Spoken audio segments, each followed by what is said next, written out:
Welcome to Marble Mind. Here, we forge an unshakable spirit in the fire of ancient wisdom. Look around you.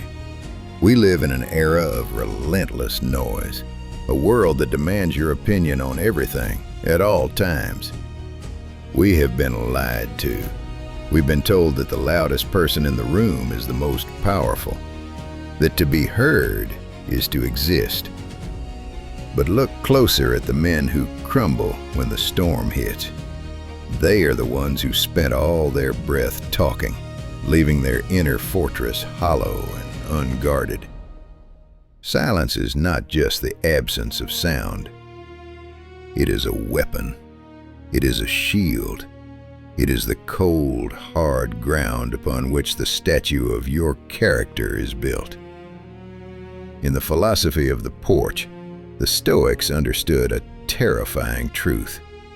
Every word you utter is a piece of your soul you give away to the world. When you speak without purpose, you leak power.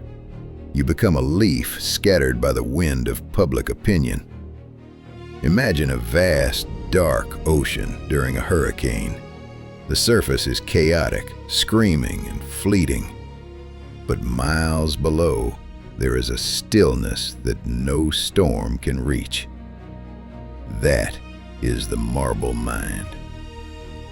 Today, we delve into the art of silence, not the silence of the weak who are afraid to speak, but the silence of the predator, the silence of the mountain, the silence of the emperor who knows that his stillness speaks louder than 1,000 shouts.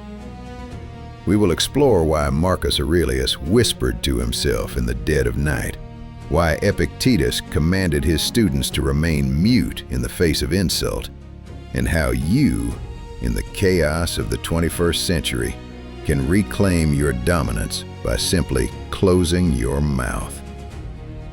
Words are the currency of the fool. Silence is the gold of the wise. Prepare yourself. Strip away the vanity of being noticed. Let the darkness of this realization settle in. We're not here to entertain your ears. We are here to rearm your soul. Let us begin the ascent. Stoicism teaches us that the impulse to speak is often a symptom of an internal fever. We speak because we are afraid. We are afraid of being misunderstood. We are afraid of being judged. We are afraid that if we do not fill the vacuum of silence, someone else will fill it with a version of us that we cannot control. Zeno of Citium, the founder of our lineage, famously said, "We have 2 ears and 1 mouth for a reason, so that we may hear more and speak less." This wasn't a clever proverb, it was a biological command. When you speak, you are in a state of output. You are projecting your internal state onto the world. And if that internal state is chaotic, your words will be nothing but debris. Think of your energy as water in a stone basin. Every time you engage in idle gossip, every time you brag about your plans before they are finished, and every time you argue with a fool on the internet, you are drilling a hole in that basin. By the time you actually need your strength to face a real tragedy, a loss of a job, the death of a loved one, a betrayal, your basin is empty. You have leaked your spirit through the mouth. The Stoic practices logos, the divine reason. A man of logos does not speak to fill the air, he speaks to move the world. Marcus Aurelius, the most powerful man on earth, sat in his tent on the Germanic frontier. He had the power to order the execution of thousands with a single word. Yet, in his meditations, he constantly rebukes himself for wordiness. He saw speech as a potential vanity. He knew that the more he spoke, the more he became a servant to his audience. In modern life, this leak manifests in performative living. You achieve a small victory and immediately you must tell the world. You feel a slight pain and you must complain to a friend. You see an injustice and you must shout your outrage. Stop. Look at the cost. By speaking, You have sought external validation. You have traded your internal satisfaction for the cheap likes and nods of people who do not truly care about you. You have sacrificed the golden silence for silver speech. True strength is the ability to hold a secret. Not a dark secret, but the secret of your own progress. When you are working on a project, keep it silent. When you are suffering, endure it in private. When you are insulted, let the words fall into the abyss of your silence without an echo. The fool's heart is in his mouth, but the wise man's mouth is in his heart. Every time you resist the urge to speak, you are performing a rep in the gym of the soul. You are tightening the seal. You are becoming denser, heavier, more immovable. Consider the staircase wit. That moment you think of a perfect comeback hours after an argument. The Stoic does not regret missing that moment. The Stoic rejoices. He escaped the trap of the verbal skirmish. He kept his peace while the other person exhausted themselves in the wind. Ask yourself tonight, what have I gained from the words I spoke today? How many of them were necessary? How many were just masks for my insecurity? The path to the marble mind begins with the realization that your silence is your most private sanctuary. Do not let the world tread through it with dirty boots. The world perceives silence as a void, a lack of substance. But for the Stoic, silence is a solid wall. It is the perimeter of your fortress. In the face of provocation, the common man reacts. He spills his emotions like hot oil, burning himself more than his enemy. But the man of marble remains cold, immovable, silent. Epictetus, born a slave but possessing the mind of a king, taught his students that we cannot control what others say to us, but we have absolute dominion over our reaction. He often remarked that if someone brings you a gift and you refuse to accept it, the gift remains with the giver. It is the same with insults. When you respond to an insult, you accept the gift of poison. You acknowledge that the other person's words have the power to penetrate your skin. But when you meet an attack with silence, you leave the poison in their hands. Your silence acts as a mirror reflecting their own instability back at them. They shout into a canyon expecting an echo, but they find only a terrifying, crushing stillness. This is where true power resides. Think of Cato the Younger, the man who stood against Caesar. He was known for his long silences in the Roman Forum. While others used flowery rhetoric to hide their lack of conviction, Cato waited. He let the air grow heavy. When he finally spoke, his words didn't just drift. They landed like hammer blows upon an anvil. He understood that the more you speak, the more points of attack you offer your enemies. Every sentence is a potential crack in your armor. In your daily life, your enemies are often more subtle. They are the co-workers who bait you into drama, the strangers on the street who test your patience, the digital phantoms that scream for your attention. They want you to leak. They want to see you react because your reaction is proof that they have power over you. When you refuse to speak, you maintain the high ground. You become an enigma. People cannot map the terrain of your mind if you do not give them the coordinates. Silence is the ultimate form of privacy in an age where privacy is being sold for pennies. Practice this today. When you feel the heat of anger rising in your chest, when your tongue feels heavy with a sharp retort, bite it. Feel the physical tension of the unsaid word. Let it burn inside you until it is consumed by the fire of your reason. This internal heat tempers your soul. It turns the soft iron of your character into hardened steel. The stone does not argue with the rain. It simply endures. And while the rain eventually dries and vanishes, the stone remains, unchanged and eternal. Be the stone. Let the noise of the world wash over you and find no purchase. Silence is not a retreat. It is a refusal to engage in a battle that is beneath your dignity. There is a specific kind of arrogance in the man who speaks first. He assumes his thoughts are already ripe, that his perspective is the only light in the room. But the Stoic knows that wisdom requires a period of incubation. It requires the darkness of the mind before it can emerge as the light of truth. Seneca, the advisor to emperors, lived in a world of lethal court intrigue. One wrong word meant a death sentence. He observed that many men committed verbal suicide long before the executioner arrived. They talked themselves into graves because they lacked the discipline to wait. He wrote in his letters that we should be slow to speak and quick to listen, echoing the ancient masters. Why is the wise man silent while the fool is loud? Because the wise man is busy observing the patterns. While others are competing for the spotlight, the man of marble is analyzing the room. He is listening to the tone of voices, the gaps in logic, the hidden motives. He is gathering intelligence. By the time the wise man speaks, the debate is already over. He does not offer a guess, he offers a verdict.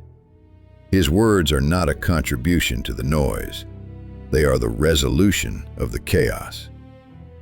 Consider the laconic style of the Spartans, whom the Stoics deeply admired. When King Philip of Macedon sent a message saying, "If I bring my army into your land, I will destroy your farms, slay your people, and raze your city," the Spartans sent back a single word: if. That is the power of the compressed soul. 1,000 soldiers could not have delivered a more devastating blow than that one word. It was backed by the weight of 1,000 years of discipline. When you speak less, each word you choose carries 10 times the mass. Your yes becomes a contract. Your no becomes a wall. In our modern content culture, we are encouraged to have an instant take. We feel pressured to comment on news cycles that will be forgotten in 48 hours. We exhaust our intellect on the trivial. But the Stoic asks, is this necessary? Most of what we say, most of what we think, is not necessary. If you remove the unnecessary, you are left with the essential. The essential is quiet. It is the steady heartbeat. It is the slow growth of an oak tree. When you sit in a meeting or at a dinner table, try to be the last one to speak. Let the others exhaust their vanity. Let them show their cards. And in that final silence, when everyone is looking for an answer, deliver your thought with the precision of a surgeon. You will find that people do not just hear you, they feel the weight of your presence. Silence is the space where your character grows. In the noise, we are distracted. In the silence, we are confronted with ourselves. And only by facing that confrontation can we become something worth listening to. If this path resonates in your heart, become a part of our brotherhood. Subscribe to Marble Mind. The most dangerous noise is not the one outside your window. It is the one inside your skull. We speak to ourselves more than we speak to any other living soul. Yet we are often the most careless with this internal conversation. For the Stoic, the mind is a mirror. If the mirror is cracked by the constant chatter of anxiety, desire, and self-doubt, it can never reflect the world as it truly is. Marcus Aurelius once wrote, "Your mind will be like its habitual thoughts. for the soul becomes dyed with the color of its thoughts. If your internal dialogue is a chaotic stream of complaints and justifications, you are dyeing your soul in the color of weakness. You are talking yourself into a state of fragility. Silence must first be established within. This is the practice of prosoche, soulful mindfulness. It is the act of standing at the gates of your mind and demanding a passport from every thought that tries to enter. When a thought of fear arises, you do not give it a voice. You do not let it narrate your life. You meet it with the cold silence of the observer. Think of a master smith working at the forge. He does not listen to the hissing of the steam or the clatter of the tools. He focuses only on the glow of the metal and the strack of the hammer. Your reason is that hammer. Your silence is the forge. Most people use their internal voice to rehearse their misery. They replay old arguments. They imagine future insults. They construct elaborate defenses for mistakes they haven't even made yet. This is a betrayal of the self. By giving these thoughts a voice, you make them real. You give them a seat at the table of your life. The Stoic choice is to impose a great silence upon the ego. When you fail, do not offer yourself an excuse. When you succeed, do not offer yourself a parade. Stay silent. Let the action speak for itself. If you must talk to yourself, let it be the voice of a stern commander to a soldier, brief, objective, and focused on the duty at hand. In the depths of this internal silence, something miraculous happens. The self begins to dissolve, and in its place, you find the logos, the universal reason. You stop being a collection of petty grievances and start being a fragment of the eternal order.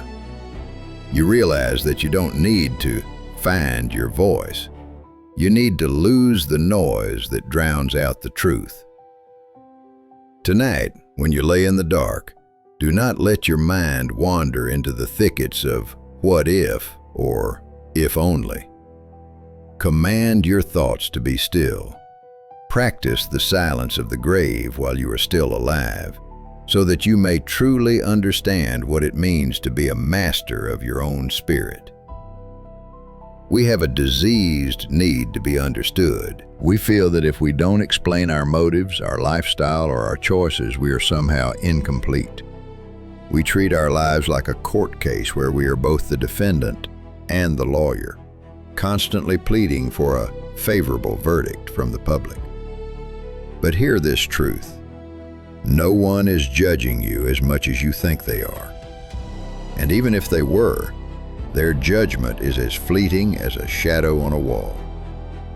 Epictetus taught that to be concerned with what others think is to be a slave. And the most common chain of the slave is the explanation. When you explain yourself to someone who hasn't earned your transparency, you are handing them a piece of your soul. You are saying, "Please validate my existence. Please tell me I am doing the right thing." This is a position of absolute weakness. The Stoic does not explain. He acts, and he lets the result stand as its own witness. Consider the life of a great athlete or a master craftsman. They do not stand over their work and give a lecture on why it is good. The work speaks. If the work is flawed, no amount of talk will fix it. If the work is perfect, talk only diminishes its majesty. There is a profound dignity in the man who can make a radical life change, who can quit a job, end a toxic relationship, or start a grueling new discipline and tell absolutely no one. He doesn't post about it. He doesn't seek accountability partners to stroke his ego. He simply does it. His power is contained within the act, like a coiled spring. Every time you explain your why to a skeptic, you are bleeding energy. You are inviting them to find flaws in your logic. You are giving them the opportunity to plant seeds of doubt in your mind. Why would you do this? Why would you give a stranger the key to your mental fortress? Silence is the ultimate boundary. It says, "My reasons are mine. My path is mine. Your understanding of my life is not a requirement for my progress." Try this in your next social interaction. When someone asks you why you are doing something, why you are eating a certain way, why you are working so hard, or why you have changed your habits, simply smile and say, "Because I have decided it is best." Then, say nothing more. Do not fill the awkward silence that follows. Watch them squirm as they realize they cannot get a hold on you. You are not a politician running for office. You do not need the votes of your friends or family. You are the sovereign of your own skin, and a sovereign does not explain his decrees to the peasants. He simply executes them. The more you justify, the less you are trusted. The more you remain silent, the more weight your presence carries. Stop talking about what a good man should be, and simply be one. The sun doesn't explain its light, it simply burns. Be the sun. Most men fear the quiet. They rush to fill every gap in conversation, as if a moment of stillness were a leak in a sinking ship. But the man who is comfortable with silence possesses a gravity that others cannot ignore. In the social hierarchy, the person who speaks the most is rarely the one in control. They are the ones seeking approval. The Stoic knows that by withholding speech, you create a vacuum, and nature abhors a vacuum. When you remain silent, others will begin to fill that space with their own insecurities, their own secrets, and their own weaknesses. They will talk themselves into traps while you simply watch, like a hunter waiting in the tall grass. This is not about manipulation. It is about self-contained power. Seneca observed that many of the most influential men in Rome were those who mastered the measured response. When you do not react immediately, you signal to the world that your internal state is not governed by external triggers. You are not a puppet whose strings can be pulled by a stray comment or a heated argument. In the modern world, we are taught to be reactive. We are told that we must have a voice, that we must participate. But consider the mountain.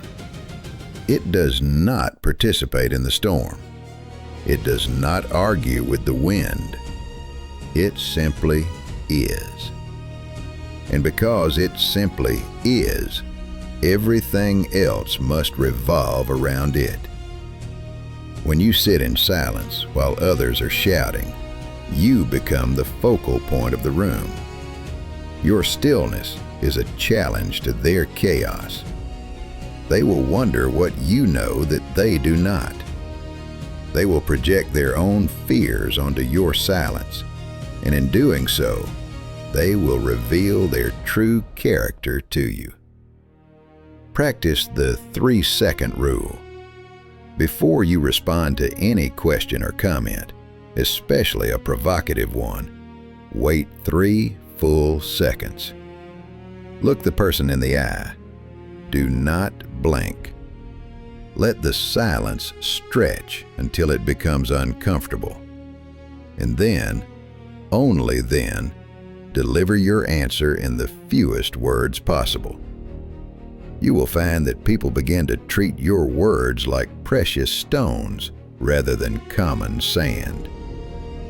You are not here to be the life of the party. You are here to be the master of your own domain. and the master is never the one making the most noise. The world is obsessed with process. People post their work in progress, their day one photos, and their manifestos for the future. They want the applause for the effort before they have even achieved the result. This is the death of true craftsmanship. For the Stoic, the work is sacred, and the sacred should be kept in the dark until it is ready to face the light. Epictetus warned his students against the vanity of the beginner. He said that a sheep does not vomit up its grass to show the shepherd how much it has eaten. It digests the food internally and produces wool and milk on the outside. This is a profound metaphor for your life's work. When you talk about your goals, you experience a premature dopamine hit. Your brain confuses the act of talking with the act of doing. You feel the satisfaction of the win without the sweat of the battle. And because you have already tasted the reward in your mind, your drive to actually finish the work diminishes. You become a talker, a dreamer, a ghost of potential. True power is built in the shadow. It is the long, lonely hours in the gym when no one is watching. It is the deep study in the dead of night when the world is asleep. It is the silent accumulation of capital, knowledge, and skill. When you keep your projects secret, you create a pressure cooker of intent. That pressure has nowhere to go but into the work itself. Think of the great cathedrals of old. The men who began them often knew they would not live to see the roof completed. They worked in a humble, generational silence. They didn't need a personal brand. They needed a solid foundation. If you are building something, a business, a body, a mind, keep it to yourself. Let the world be surprised by your excellence. Let them ask, where did this man come from? Well, you know exactly where you came from. The forge of silence. There is a terrifying purity in doing something for no one's eyes but your own. It proves that you are not a slave to the spectacle. It proves that your motivation comes from the iron within, not the plastic applause from without. In the silence of the hidden forge, you don't just make things, you make yourself. You become a man of substance, not a man of surface. And when you finally emerge, you will not need to explain your worth. Your wool and milk, your results, will be undeniable. The fire that burns in secret burns the hottest. Do not let the breath of others' opinions blow it out. Keep the door to your forge closed, and keep your hammer moving in the dark. The storm does not ask for permission. It simply arrives, unmaking the work of years in a matter of seconds. Most men meet the storm with a storm of their own. They scream at the sky. They curse their luck. They drown their senses in a flood of, "Why me?" But the Stoic knows that the wind cannot hear you, and your cries only waste the oxygen you need to survive. Marcus Aurelius often spoke of the inner citadel. This is the part of you that remains untouched by the chaos of the external world. Silence is the gate to that citadel.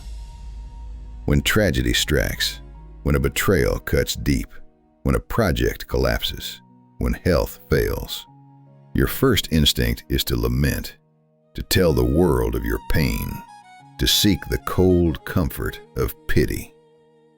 But pity is a poison that softens the soul. Every complaint you utter is a white flag surrendered to the enemy of fate.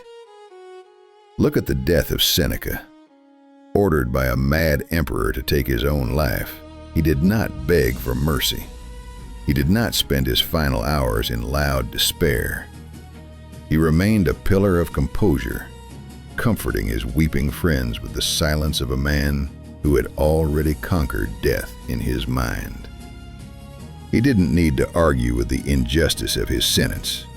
His calm was the ultimate indictment of the tyrant's weakness. When you are in the midst of a personal crisis, try the vow of stillness.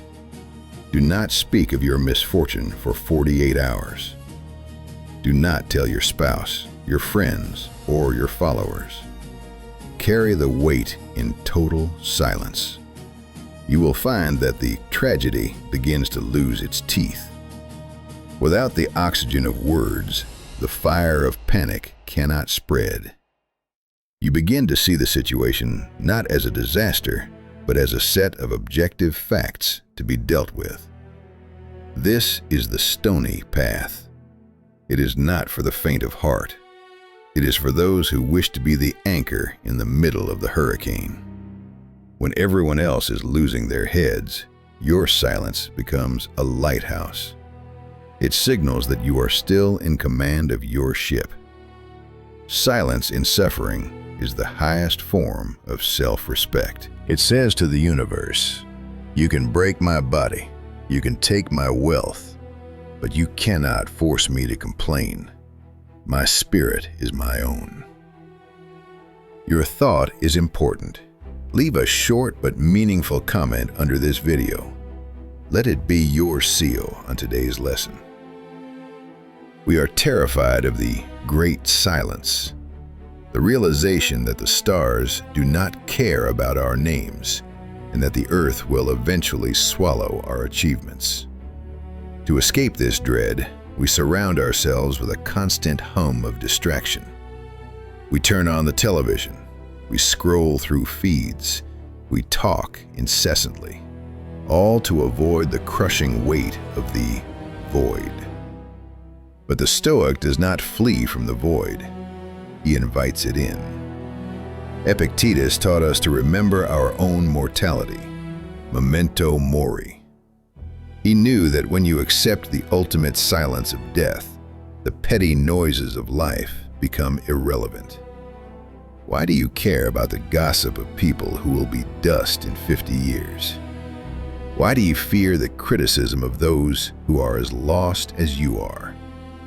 When you align yourself with the silence of the cosmos, you gain a perspective that is truly sub specie eternitatis, under the aspect of eternity.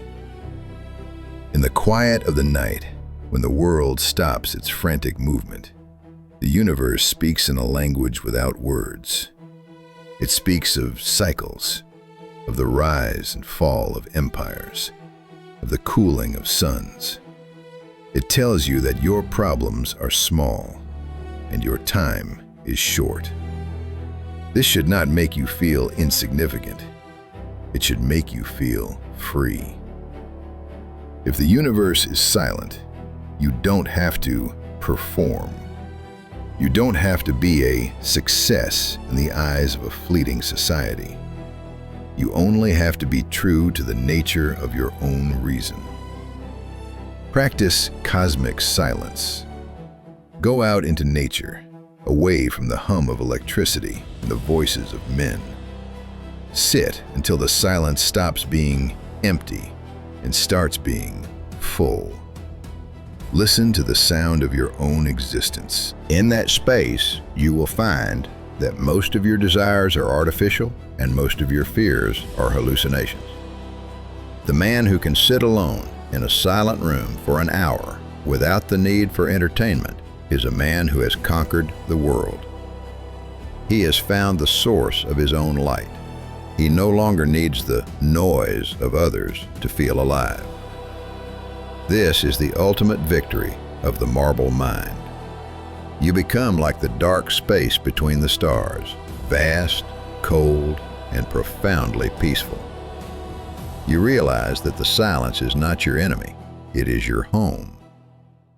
Everything that is truly great was born in silence and will return to silence. Embrace it now, while you still have breath, and you will never be afraid again. We have traveled through the ruins of ego and the fortresses of the mind, and now we arrive at the final truth. Silence is not a temporary tactic. It is not a trick to use in meetings or a mask to wear during an argument. It is a way of being. It is the signature of the sovereign, the man who has nothing to prove and everything to protect. In the final years of his life, Marcus Aurelius was surrounded by betrayal and the literal plague.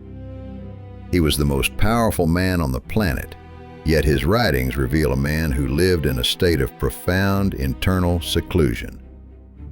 He understood that a king must be a desert, vast, silent, and containing depths that no one can fully map. To live as the exception in a world of noise, you must cultivate the selective silence. Most people are reactive, like a piano that plays a note every time a key is pressed. If the world is angry, they are angry. If the world is panicked, they are panicked. But the sovereign is the master of the instrument. He decides when to sound, and more importantly, when to remain still. This is the ultimate discipline, to have the power to destroy an opponent with a word and to choose silence instead. To have the perfect excuse for a failure and to choose silence instead. To have the opportunity to brag about a monumental achievement and to choose silence instead. When you live this way, you develop a quality the ancients called gravitas. It is a spiritual weight. People will feel it when you enter a room. They will stop their frantic chattering because your presence demands a higher level of conduct. You become a living reminder that there is a different way to exist, a way that is not dictated by the frantic vibrations of the crowd. The art of silence is the art of self-possession. It is the realization that your thoughts, your plans, and your soul are your own property. You are the only one with the key to the vault. Do not leave the door open for every passerby to peek inside. As you move forward from this lesson, do not talk about your newfound silence. Do not tell people you are practicing Stoicism. Do not post quotes about being quiet. Just be quiet. Let the change in your eyes and the steadiness of your hands be the only evidence. The world is loud because it is hollow. You are silent because you are full. Be the exception. Be the marble. We have reached the end of this ascent, but for you, the work is only beginning. Everything we have discussed, the fortress of the unsaid, the vanity of explanation, the magnetism of the void, is a blueprint. But a blueprint is not a building. You must lay the stones yourself, and you must lay them in the dark without looking for applause. The philosophy of Marble Mind is not a comfort. It is a challenge. It asks you to kill the part of yourself that craves attention. It asks you to bury the part of you that is afraid of being forgotten. Because only when you accept that you are a fleeting shadow in an eternal universe can you truly begin to live with the strength of a god. Go out into the world today and observe the noise.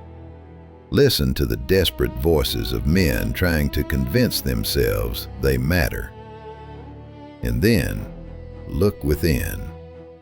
Find that cold, still center. Feel the weight of the words you choose not to speak. Remember, words are cheap. They are the wind, but silence is the mountain. The wind will howl, it will scream, and eventually it will tire itself out and vanish.